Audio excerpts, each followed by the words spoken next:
اگر ما با تاریخ پیدایش دهه دهبد نظر کنیم، این با عصرهای 15-16 رفته میرسد. زیرا اگر پیدایش نخستین آن را ما نظر کنیم، نخستین نفرایی که هنوز در دوره سلاله شیبانیان و اشترخانیانی که در بخارا حکمران بودند، لعل بیگیم گفتنی خانم از حدود دهه دهبد سمرقند همچون مهاجر با کوهپوراهای حدود دره قراتاق آمده مسکن میگیرند و پس از آن که زیاد شوی اهالی در این مسکن ها آهسته آهسته زیاد شدن میگیرد. خب آن منطقه یا حدودی که امروز ما استقامت داریم، مهاجر شوی اهالی دهه دهبد، یعنی از انمون دهه لعل بیگی که در قسمت بالایی دره قراتاق جایگیر است، از سالهای 30 عصر 20 آغاز می‌گردد. از دوره سالهای 22 1922 نامش دهبد شدهش. برای هم طرفای سمرقند هم گذشته همجا کوابش داشته آمده، نامشون دهبد بود. یک قشلاق کلان تشکیل شد، نامش نلبک بود و هم دهبد آمده، هم نلبک و جاشین شدگی. بعد دوره 1922 با اونجا پختکاری سر شد در کلخازی مان دوستی با اون وقت کلخازی جنوب بود، حاضر کلخازی دوستی شد. بعد همونجا آمدن اینجا آباد کردن، اینجا قمیزدار بود، اینجا آباد کردن، پختکاری و سبزوات کاری کردن مردم. حاضر مردم خیلی خودش گرانده گذشته، رحمت به جناب عالی که من زمین پرزیدنتی داد، مردم زمین پرزیدنتی به کارده شالی و گندم و گشته زندگیش برساده است. یکی از شلاقای بهترین رایون ریگر هستیم. آن منطقه‌ای که امروز ما استقامت میکنیم در سالهای پیش، یعنی در سالهای 20 یک قمیشزار بود و بعدا در نتیجه مهنت زیاد و مهنت مردم با یک دهه امروز و یک دهه آباد تبدیل یافته است. و پیشنهاد یکی از مرد کهنسال خالقوف عبدالرحمن، یکی از باباهایی که در حدود دهه زندگی میکردن، پیشنهاد همون کس بود که گذشتگانی اهل دهه ما از دهبد سمرقند هستند.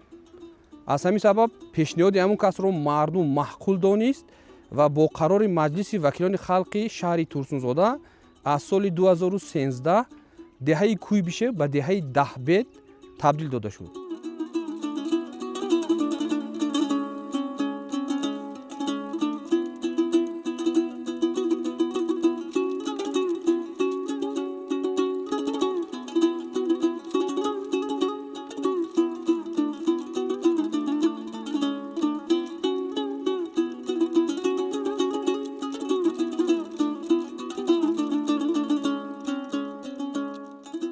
در دهه ما مکتب، باغچه، مؤسسه‌های اجتماعی کار و فعالیت دارند که عین زمان در رشد معنویات نسل نورست مساعدتی خیلی کلان دارد. دهه دهبد 573 خوجگی داشته، نزدیکی 3,500 اهالی را در بر میگیرد.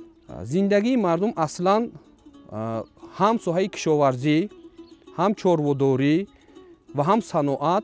خب در اینجا اصلا گویم صنعت‌های خرد، صنعت خردی خوراکواری جایگیر بوده. همچنین باز دکان‌های خردی به مانند آبجو باز، آب سیاب و به همین مانند دکان‌های خرد نیز در حدود دهه موجود است که مردم دهقانی‌های خودشان را در این صنعت‌های خرد برده کارکرد می‌نمایند.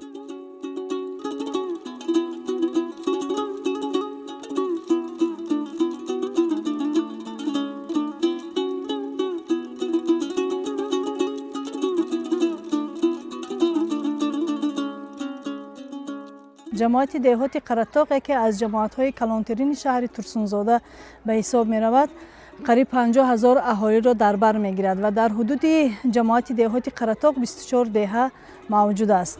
در سال 2025 جماعت دهات قراتاق در آزمون جماعت بهترین جای اول را انتخاب کرد و در از دهه‌ها دهه دهبد که ما امروز در این دهه قرار داریم، یکی از دهه‌های بهترین در آزمون دهه‌های بهترین اشتراک نموده سزاوار جای اول گشتند.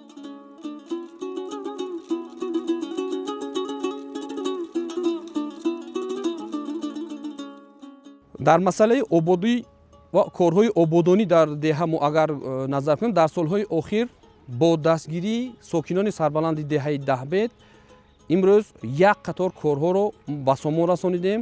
аз ҷумла соли 2023 аз ҷониби сокинони деҳа дар ҳудуди муассисаи таълимӣ як толори варзишӣ сохта ба истифода дода шуд.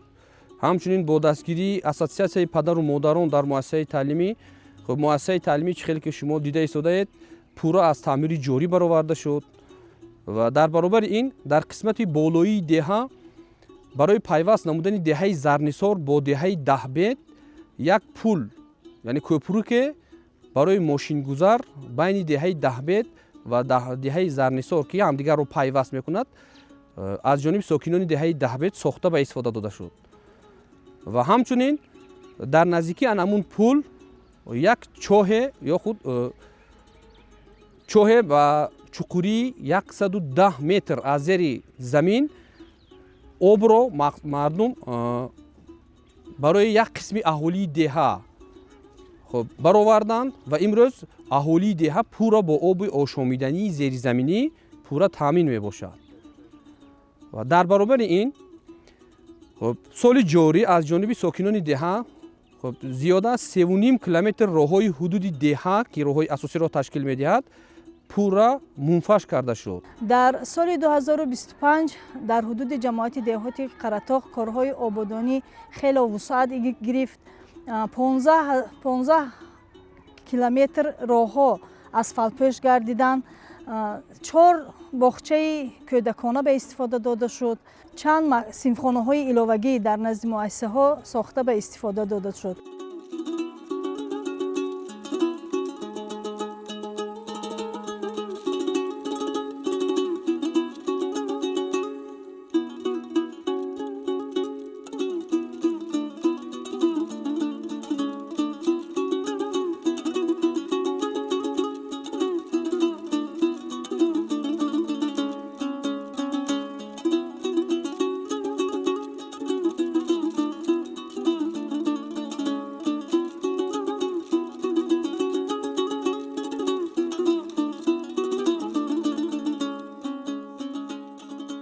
шукри сарвар пешво эмоми раҳмон мекунем. шукр бо як коса обу пораи нон мекунем. сулҳу ваҳдат пойдор эмин бимонад то абад. ҷон барои меҳанаш 100 бор қурбон мекунем. чӣ хеле ки ба ҳамаи мову шумо маълум аст, дар ноҳияи Турсунзода дар ҷамоати деҳоти Қаратоқ дар деҳаи Даҳбед як хурсандӣ болои хурсандӣ аст. деҳаи мо дар соли 2025 ҷойи аввалро ишғол намуд, яъне аз деҳаҳои беҳтарин ба ҳисоб мешавад. мардуми ин деҳа дастаҷамъона як кори хуберо ба сомон расонданд. муассисаи таҳсилоти томактабӣ ба сомон расонданд ки дар инҷа 32 нафар тарбиятгирандагон тарбият гирифта истоданд. мардуми деҳаи мо бисёр аз ин хушҳол ҳастанд. фарзандонашонро ба ин муассисаи таҳсилоти томактабӣ бо як рӯҳияти баланд барои тарбия гирифтан ба боғчаи мо меоранд. мақсад мо низ аз он хушҳол ҳастем ки дар деҳаҳо низ ана ҳамин хел боғчаҳои кӯдакона зиёд шавад.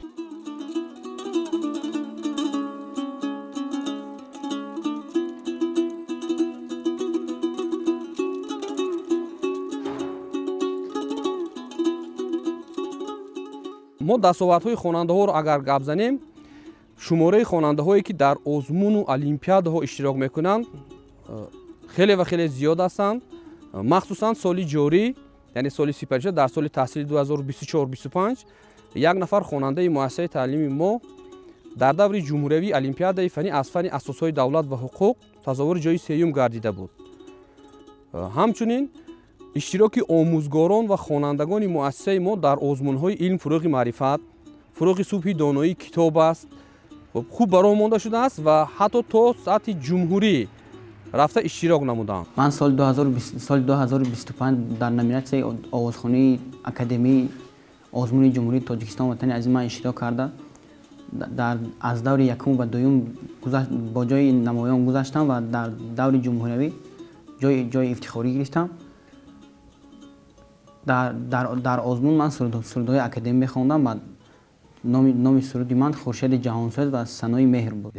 روی تو خورشید جهانسوز مباد، هم به تو چراغی عالم افروز مباد، با وصلی تو کس چومن بدآموز مباد، روزی که تو را نبینم آن روز مباد.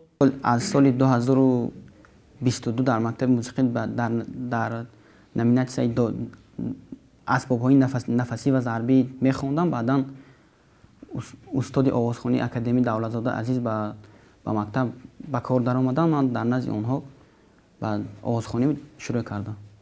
طول 1 سال میشود که آوازخوانی کرده هستم. من در یک چند آزمون‌ها اشتراک کردم و در آزمون المپیاد فنی در دور نهایی سزاوار جای سوم گشتم و در آزمون علوم فروغ معرفت که از 6 فنی تعلیمی گذرانده بشود از فنی گئوگرافی اشتراک نمودم و در دور شهری سزاوار جای سوم گشتم. من می‌خواهم که در آینده نیز به در دیگر آزمون‌های سطح جمهوری اشتراک نموده سطح جهانبینی خودم را وسیع نمایم و بیشتر کوشش می نمایم که کتاب ها مطالعه نمایم تا اینکه دانش خود را صیقل دهم. مقصد اساسی اشتراک در المپیادهای فنی در من این است که من می خواهم که مکتب را با بهای اعلا به اتمام رسانده و دانشگاه سطح بین المللی داخل شده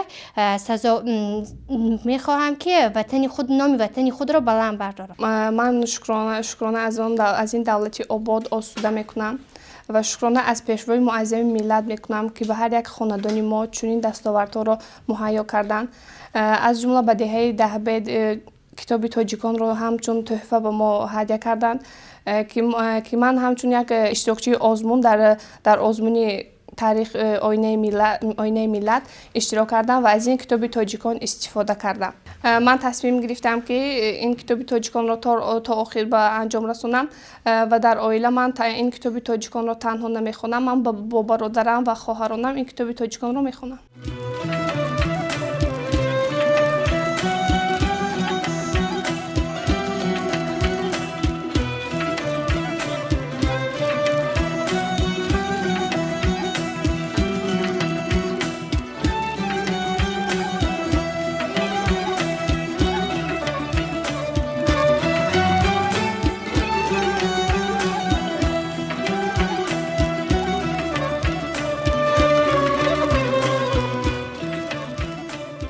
شاگرد من از شهر ترسونزاده از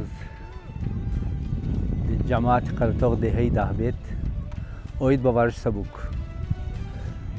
درباره ورزش سبک اگر گپ زنیم چمپیونات جمهوری تاجیکستان اوید به سن 2 سال یعنی 2006 و 7 شدگی بود. چمپیون دارم. بعد 8 و 9 شدگی بود. چمپیون اینجا هم هست. بعد ماندگیش چمپیون کلان سالار شدگی بود. در دوران کلان سالار گپ راستش اینا مایدتر که هستن. جاهای دیوم سزاوار جای دیوم جای سیوم جای یکم هم یک دخترچه شدگی بود.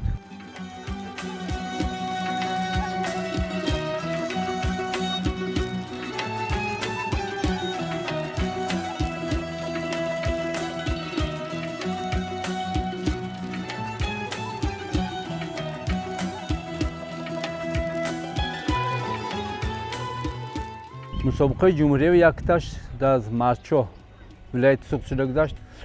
گروهی بود اینجا با جای یکم گیت آمدن.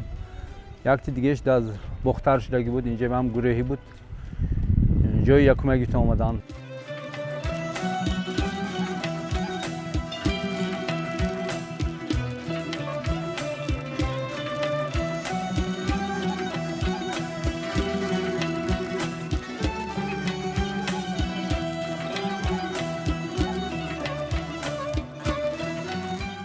اساس ما با شغل اساسی مردم رو گویم اگر در حقیقت قسمی زیادی اهالی با کشاورزی مشغول است که اساسی پرورشی اهالی دهه دهبید این پرورش شالی می باشد.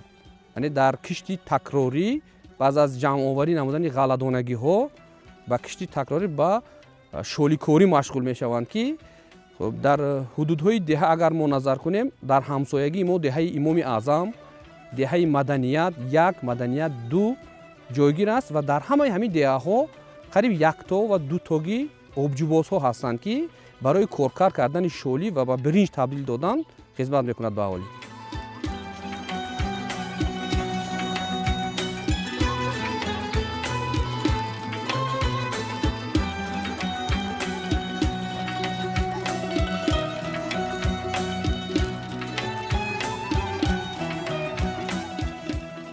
سطح زندگی دهه دهبید از با مهنت و زحمتی آنها به وجود می آید.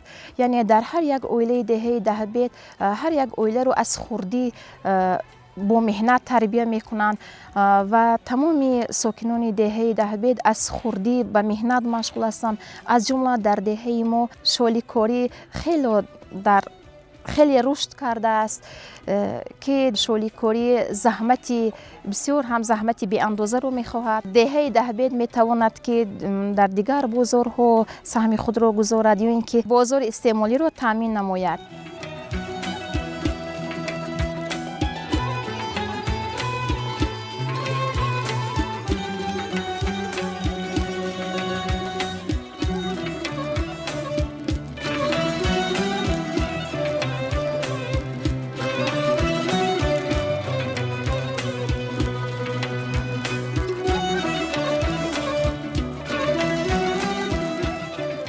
من از سال 1959 زندگی دارم در همین قشاق. در همین قشاق جعبه. ما همین 10 سال زمین داریم پرزیدنتی. خدا باشکر مهنت میکنیم میگیریم. یا سال ذخیره جمع کرده میگیریم.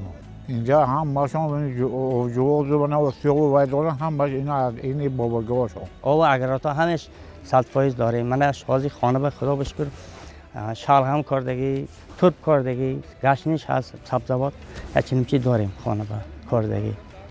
من این قشلاق بام سهمم میرسد یاردم میکنیم.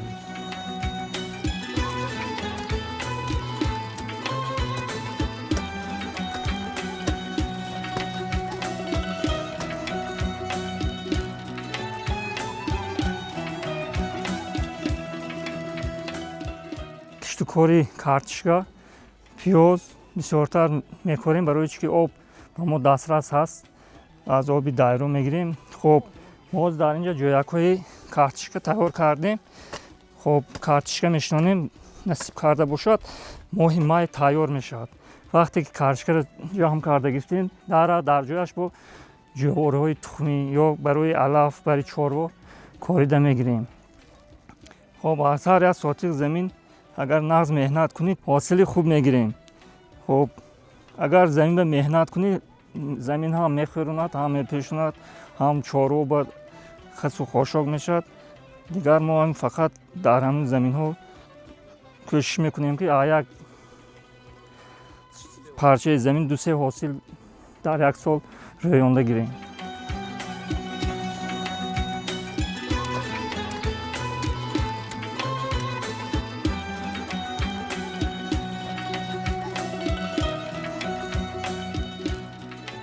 کارتشکا، پمیدور، بودرین، خب بالگارسکی اینها همش در زمین‌های نازی حولگی شنونده می‌شود. خب برای کرم نزدن حشرات‌های ضررآور در وقتش باز داروها می‌زنیم که همون کارتشکا و سبزوات‌های کردگی همون از چیزهای ضررآور امین نگاه داشته شود.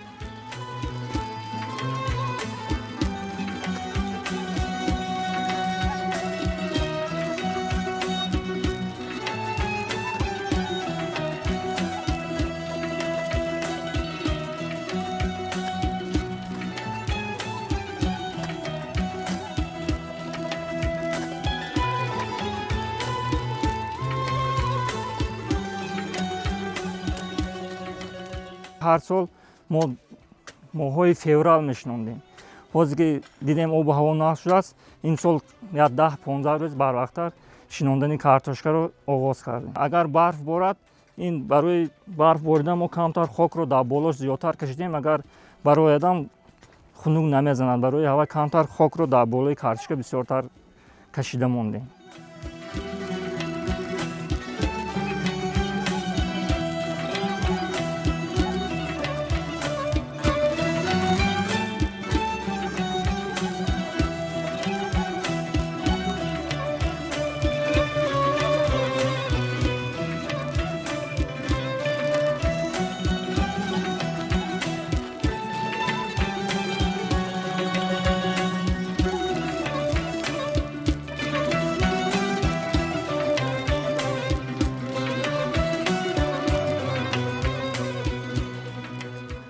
از صنف یکم کنیم سر کردیم همین سیستم چربادوریا از خوردی تیار داریم که یک تا دو تا گسوله بود حرکت کردیم ذوق داشتیم من خدا با شکر تو همین صحت و همین تو رسیدیم که من خدا با شکر همین قطار هست صوتی سیمنتال آلمانی میباشد که یک سال و پیمو از 750 کیلو میباشد یک سال و پیمو زوتی چورنی پیاستر مولو یک دو تا گسوله کردگی است که من اینجا گسولهشون دایونشون هست همش نگاه بین همین سه وقت نگاه میکنیم سر باید 2 کیلو 3 کیلوگرم میریزیم کنجورا که میرکودی صفت کرم من اوش هم وقت در پیشش هست با عبید میشد یک کمتر علف میپرتیم با بگه همین خیلی 2 3 کیلو میریزیم حیاتش با کمتر پخول علف میپرتیم همین کتی بود این بخاطر زوتی محلی خودمون است یک سال و 7 ماه شد جای کنجورا که میرکود من خوراکش جوگوری همه چیز میتیم اومخته کرده مقصد خوراک چورو همین فقط ذوق در کار مهنت در کار نگاه کردن در کار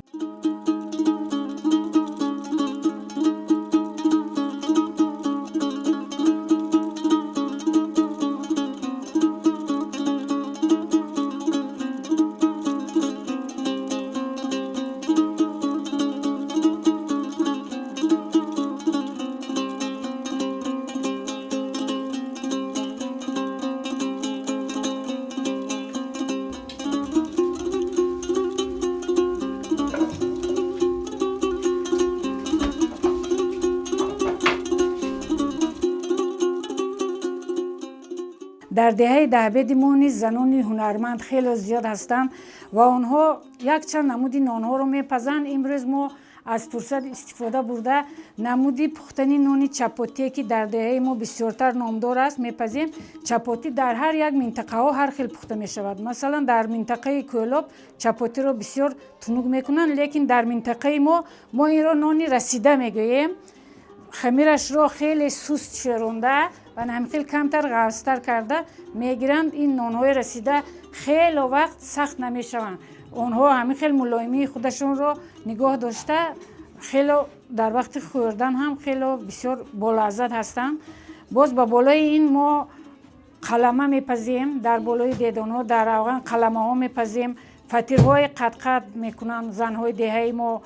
در توی معرکه ها ما همین خیلی نانهای چپاتی باز با بالای این قریب چند خیلی کلچه ها میپزیم. کلچه های ما هر خیلی میباشن. کلچه های گردک داریم با ما نانهای رفیده نانهای فطیر خمیر میگوییم. از بمانندی فطیر خمیرش رو سخت شوریده خیلی یک باز نانهای با مزه میپزن.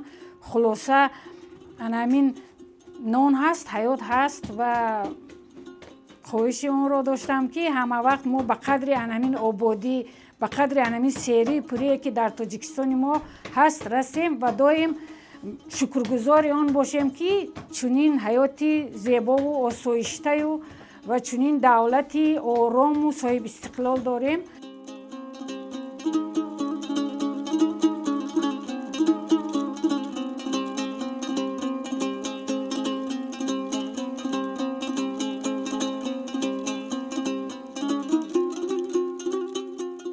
نامپذیرا بسیارتر حاضر دخترکانی که 12 ساله هستند. البته در دهه ما دخترکان ما با آنها نامپذیرها رو یاد میدیم. من اینجا مادران هنرمند داریم. در مکتب هم سکسی‌های خیلی هنرهای ملی داریم که در اونجا دخترکان از سن 12 15 سالگی البته همین نانها رو در دیدان میبندن میگن. ما به زبان ما به لهجه ما میچسبونیم در دیدان میچسبونیم میگیم. هر یک زن باید همین هنرهای پختوپزی را از همین نامپزی سر کرده باید تواند چون که وقتی که در زندگی زن هنرمند باشد و زندگی خیلی زندگی آباد می شود و در همین زندگی همون زن خودش هم یک آبروی کلانی رو میگیرد. مثلا به خانه یک از دخترت رو گسیل میکنی، اگر وای همین هنرها رو داشته باشد سری همون مادران نیز بلند می شود که دخترشون اینقدر هنرها رو میتواند و با دل پر به خانه یک شخص دیگر گسیل میکنند.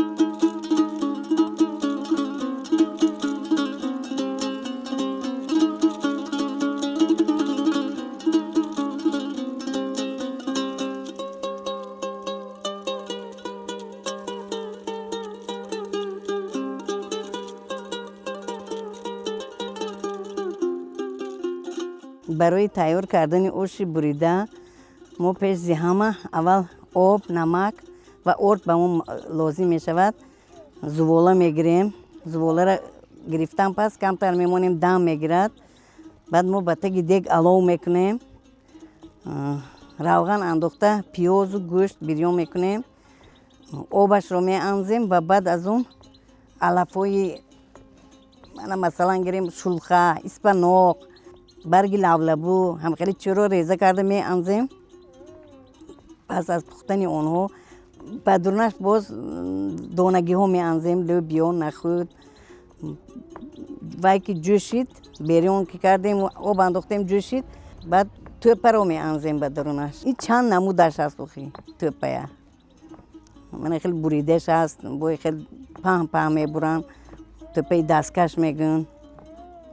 خوراکای ملی بسیار است خیلی. ما در فصل بهار بسیارتر کوچه میکنیم. آش کوچه رو کوفته تر کرده میمونیم. بعد از اون بعد وقتی که روغن انداخته پیازش رو بریون کردیم آب میانزیم و کوچه رو میانزیم. همون نمودهایی که مادرم مثال میپختن در وقتش همش من یاد گرفتگیم. حاضی همیشه پخته میتونم. در کلنوم یاد دادم، در دخترام یاد دادم. کلنوی همسایه های جیغ میزنم نشون میتیم. من همه خیلی کرده پزیتون گفته. پختنی و موچاولا و موچ همیشه اونرش میبرم. آش بریده خوراکی ملی میباشد. وقتی که این رو ما به دیگ میاندازیم کمتر علوه‌اش رو تیزتر میکنیم برای اینکه با یک دیگرش نچسبد، یک دیگری جدا ایستد. این خوراکای ملی رو ما مادر بیبی کلان همون هم یاد گرفتگی. وقتی که اینا میاندازیم تیز میکنیم علوه‌اش هم بلندتر میکنیم که برای که این نچسبد.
در دوره پیش من در وقتی مهون وقتی در دوره من سالای 70 80 تا 90 ایولا بسیاری می شدن، بسیاری پخته می انداختن، می ساختن، می انداختن، کورپای کیلون و دوماده می کردن، بعد جمع کرده می گرفتن و کیلون دوماد می دادن. حاضر هم می کنن، کمو بیش می کنن، می تونستگیش می کنن. زمانهای پیش به زنها با حلاجی پخته میگذراندن. من اینجا با خیلی دستیم چیگید میکنم. این کار آدم رو سبک میکند. اینجا هنرهای خلقی بسیار من اینجا زنها روی مول بفسادین چیگید میکنیم برای کرپا تیار کردن بعد میسازن اینا سوچه وقتی میسازن و بعد کرپا برای عروسا کرپا میکنن همین دکانچه‌ای که از میبینید از بیبی هم میراث ماندگی از بیبی هم به مادرم میراث ماند از مادرم به من میراث ماند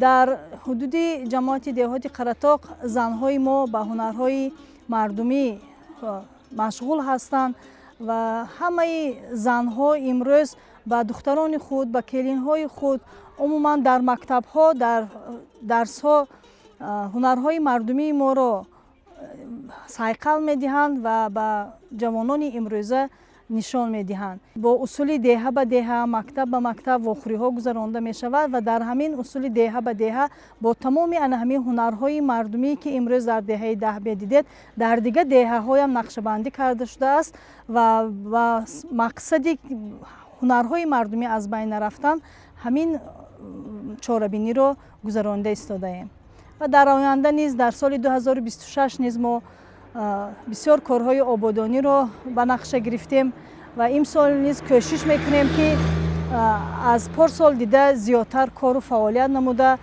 خود جماعت قراتاق را در عرصه تمام جمهوری تاجیکستان بلند برداریم. یک وقت وی آمدگی بود شغل اهالی زنها برای زنها یاردم زنها آمدگی بود همه زنان دهه جمع کردن همین چیز شدن ما به پول ما هم چیزا یاد گرفتیم بسیارتر ما نسکی پای پاک اینم روی مولای کلان میدوزیم برای زنها آدم بسیار شوقمند میکند و عصبهای آدم آرام میکند و ما هیچ وقت هنر داریم خار نمیشه بهترین چیز هنر است جوانه هم یاد گرفتیم من خیلی دک کردن و من این هنرمندی بالشت دوزی زردوزی زمین دوزی حاضر هست دمهون بسیار کار کردیم خب همون گذشتیم این کارا چی ما خیره شد یا شکو میکنن حالا جوانا